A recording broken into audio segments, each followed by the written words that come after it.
Hello again, Bat fans! The time has come to check out the origin story of Dick Grayson as Robin, the Boy Wonder, in Batman, Year 3.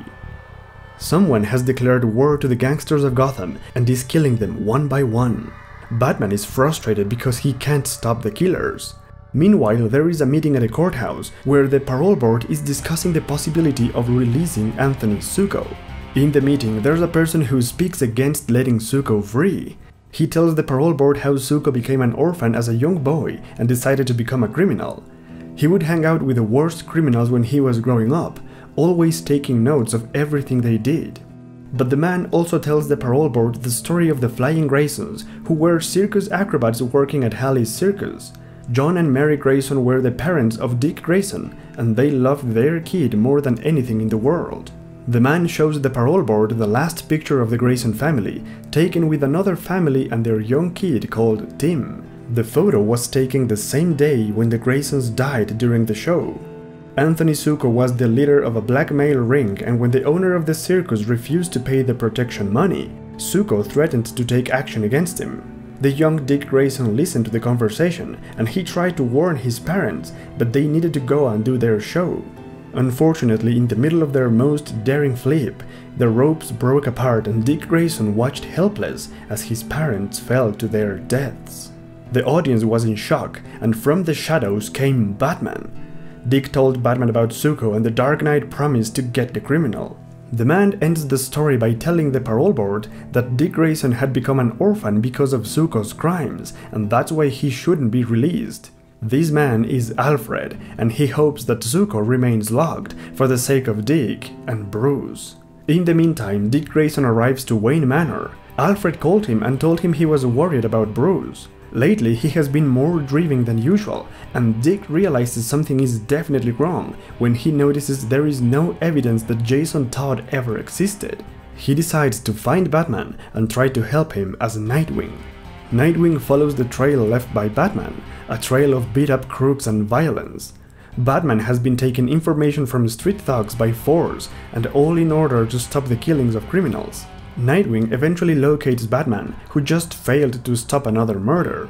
Even though Nightwing has come to help, Batman decides to keep going, alone. Moments later, Alfred returns home and remembers the moment when Bruce decided to take Dick as his ward. Dick was glad to be in a home again, although he was sad to leave the orphanage. Dick and Bruce started talking, and Dick mentioned how he would like to do something to stop Zucco from ever hurting anyone again. Bruce realized the potential in Dick, and he decided to show him the truth. Bruce took Dick to the Batcave, where he revealed himself as Batman. Since that moment, Bruce started training Dick to become stronger and faster, but also to work with his head, not with his fists. And somehow that's something that Batman is not doing at the moment.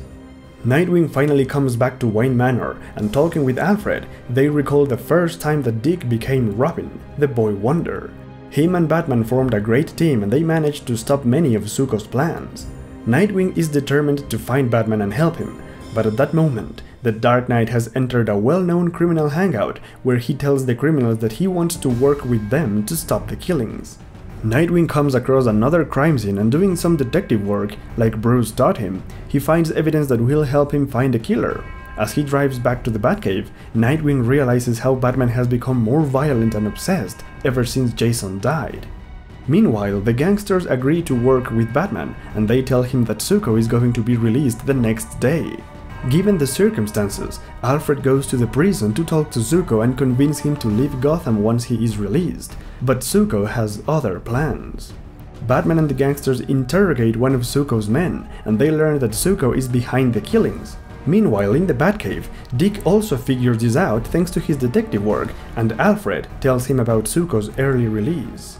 Batman and Nightwing both go to the prison, just a few minutes before Zucco is released. Zucco gets ready to go out, and he tells Taft, the parole board member responsible for releasing him, that he is going to use his old notebook to blackmail all the criminals in Gotham and become the kingpin of crime. However, just as he steps out of prison, Zucco is shot and killed in the same way as the other gangsters were killed.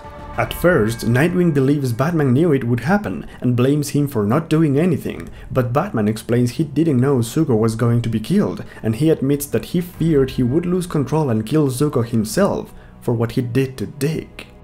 Later, the parole member called Taft reveals to the public the existence of Zuko's notebook. Batman knows he has to find the notebook to prevent the gangsters from killing each other, but he decides to do it alone.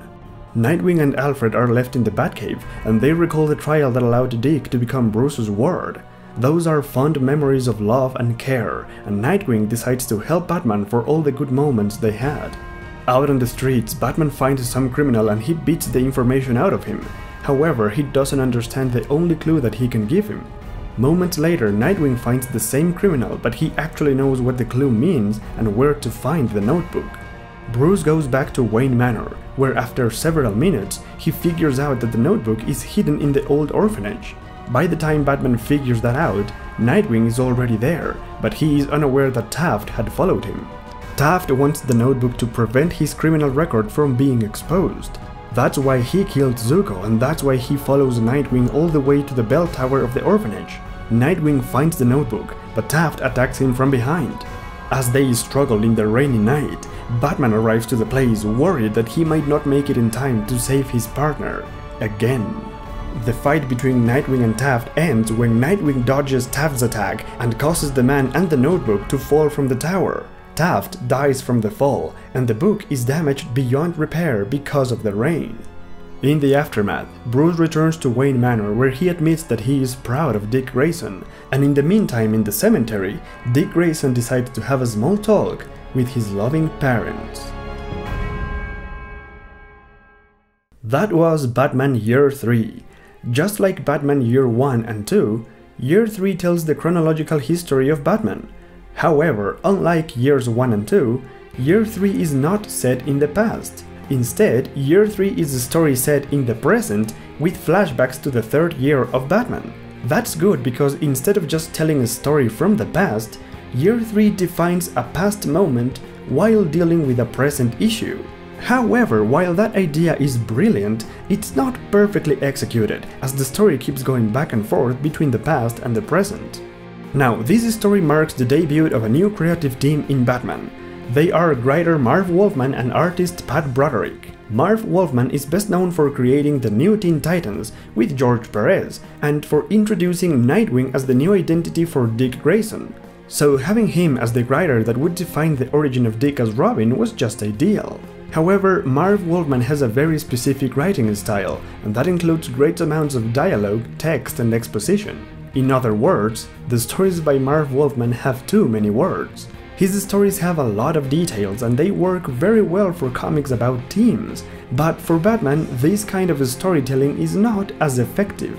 And the same goes for Pat Broderick. The splash pages in this story are good, but anytime the script calls for multiple panels, the art becomes overly detailed. This kind of excessive amount of lines and shadows in the art make things look awkward, especially the faces. Broderick's art lacks dynamic, which makes it feel very stiff and rigid, and that's not ideal. So basically, Year 3 has too many unnecessary details both in the art and the script, which is a shame as it causes the story to become convoluted and not easy or fun to read. Besides, all the plots and subplots that develop in the first 3 issues are instantly solved in the final issue, making the ending feel rushed and incomplete. Now, looking past the things that don't work, Year 3 is actually good for the Batman mythos for various reasons. First of all, this sets the origin story of Dick Grayson as Robin for the first time after the crisis, making this the official Robin origin. It's not so different from the original Golden Age story, and it remained the official Robin origin until many years later when DC released Batman Dark Victory and changed some elements from this story. Second, this story finally has Batman dealing with the consequences of Jason Todd's death. Prior to this, we never really see the psychology of Bruce after Jason was killed, but now we get a clear view of the broken mind that was left after the incident. In this whole story, Batman acts completely off character.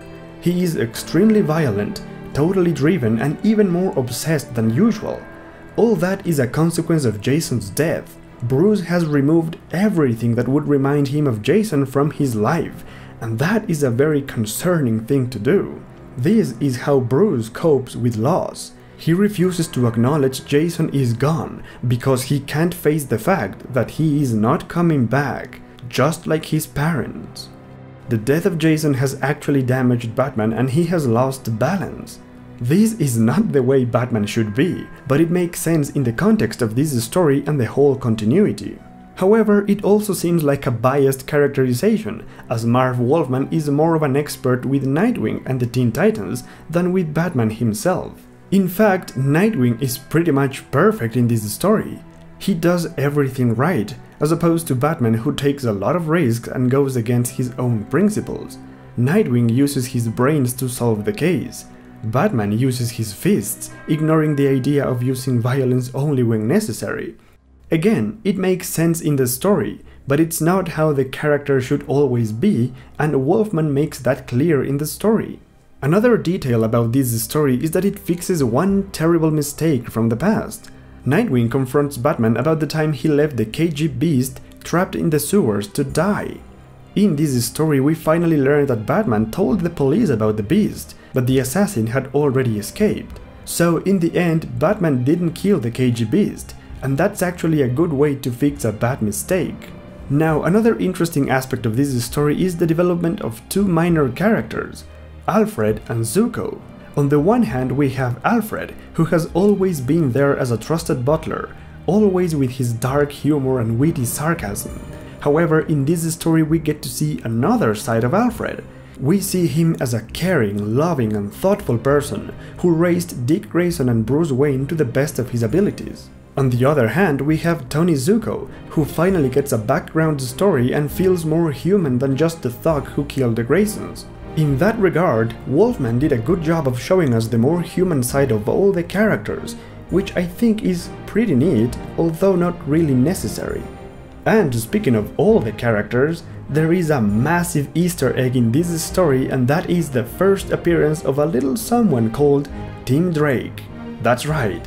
The creative team of Batman were ready to introduce the new Robin, and they included Tim in this story with a minor appearance. So Year 3 did not only define Dick Grayson's origin and showed Batman's conflict after Jason's death, it was also setting the stage for the next Robin, which is genius and is also what we are going to check out in the next episode. So, leave a like if you enjoyed this video and come back for Batman, A Lonely Place of Dying.